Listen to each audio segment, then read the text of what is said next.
Record 9, Side 1, Lesson number 9, the 9th lesson, Practical section. There are many large cities in Great Britain. Each of them has some interesting aspect particular to itself. London, of course, is very easy to recognize because it is full of many famous and important buildings and picturesque places which foreign visitors always wish to visit. The countryside in England is very beautiful, and a short journey into any of the counties near London is a very satisfying and, when the weather is good, enjoyable experience. How green it is! The colors are not like the bright yellows, reds and blues that we see so often in the hot Mediterranean countries.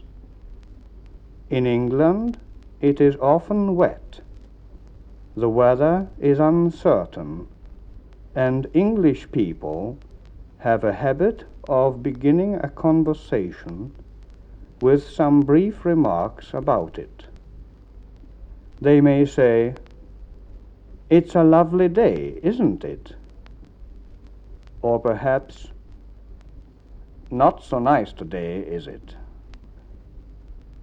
Or, "Beautiful weather we are having." Or, "Isn't this weather atrocious?" Or, "Wonderful for the time of year," or one of many other expressions of a similar nature. It is not very warm in summer, and the days are sometimes dull and grey, or even wet. In the middle of summer, it is dark for only a few short hours, but in winter it is dark for a long time every day, perhaps from 4 o'clock or 4:30 in the afternoon until 7:30 or 8 o'clock the next morning. The nights are short in summer and long in winter. In winter it is necessary to wear heavy clothes in order to keep warm in the sharp, frosty, or damp, foggy weather. It is foolish to take unnecessary risks in cold weather. The ground is hard, and sometimes there is ice on the lakes and ponds, but not usually very much. Fog is not so common in England as people in other countries usually imagine. Many large cities in the world have thick fogs in winter, and particularly smog, which is most unpleasant.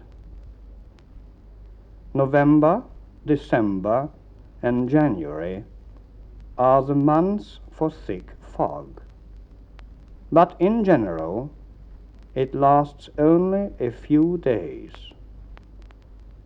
Fog dislocates traffic, so trains are late, and there is great danger on the roads. Traffic must move with discretion in order to avoid serious accidents. fast cars are useless then, and it is very easy to lose one's way. There are, however, bright sunny days in spring, summer, and autumn. There is no definite rainy season in Great Britain, so people from other countries, especially those in the Mediterranean, find our weather very unstable. It is certainly quite different from the Italian climate, for example, but the gardens, because of the regular rainfall, are colorful and cheerful for many months of the year. People usually have a garden in front of or behind the house, except perhaps those who live in the center of large towns. The front garden is decorative and is planted with flowers, roses, foxgloves, dahlias, carnations, daffodils, and many others. The back garden, or as it is often called, the kitchen garden, is behind the house, and vegetables such as potatoes, carrot, turnip, lettuce, cabbage, cauliflower, beans, peas, and so on, are usually grown in it. An Englishman's garden is very often his hobby in spring and summer. Side 2, Grammatical section. The past tense of the verb to be. Affirmative.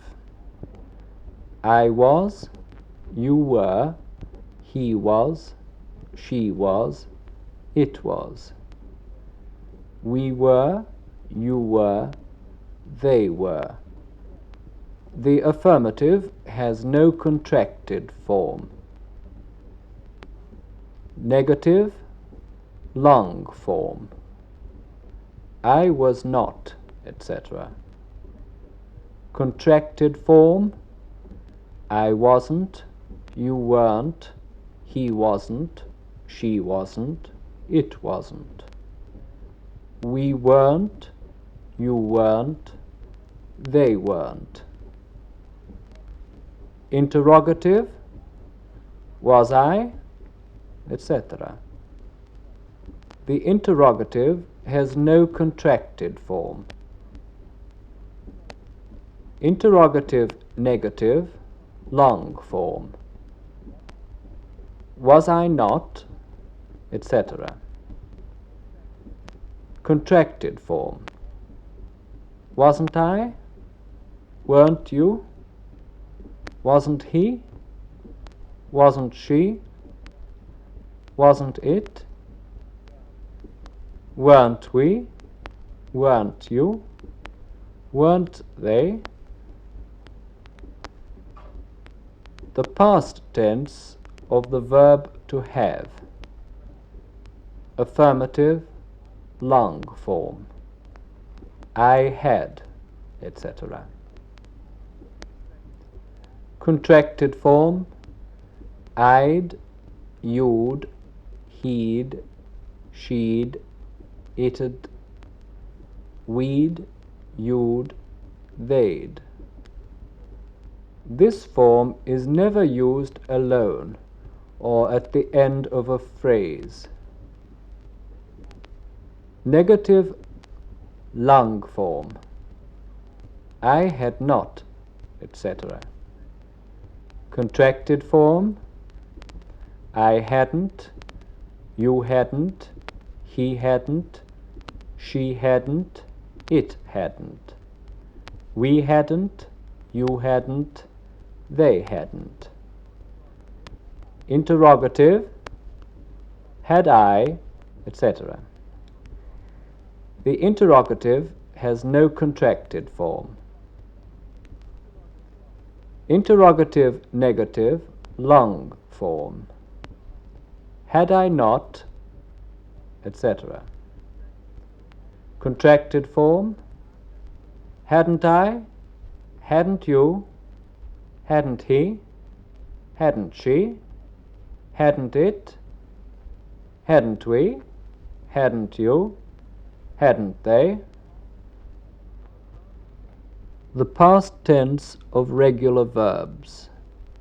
We call a verb regular when its past tense and past participle are formed by adding ed to the infinitive. For example, infinitive, to play. Past tense, I played. Past participle, played.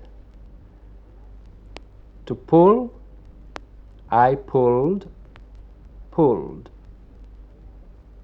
To open, I opened, opened. The E of the ending ed is never pronounced except when preceded by d or t, as in to want, I wanted, wanted. To add, I added, added. Note a few modifications regarding the formation of the past tense and the past participle of verbs whose infinitive ends in e-mute. Add only d. Y preceded by a consonant. Y changes to I before the ending ed. A single consonant preceded by a single short accented vowel. The consonant is doubled before the ending ed. A single L preceded by a single short vowel, whether accented or not. The consonant is doubled before the ending ed. Examples of these exceptions: to love, I loved, loved. To study, I studied, studied. To stop, I stopped, stopped. To travel, I traveled, traveled. The final D of the past tense and the past participle of a regular verb is pronounced T after the letters F, K, P, S, SH, CH, X. As in the following examples, the E is mute. To stuff, I stuffed, stuffed. To work, I worked, worked. To stop, I stopped, stopped. To kiss, I kissed, kissed. To wish, I wished, wished. To reach, I reached, reached. To fix, I fixed, fixed. Remember these simple rules, and you will have no difficulty in completely conjugating all regular verbs. Note that the past tense is the same for all persons, and that the past participle never changes either for gender or number. The interrogative and negative forms follow the rules we have already seen. Repeat the following examples aloud after me. She preferred the book to the chocolates. Interrogative. Did she prefer the book to the chocolates? Negative. She did not prefer the book to the chocolates. Interrogative negative. Did she not prefer the book to the chocolates?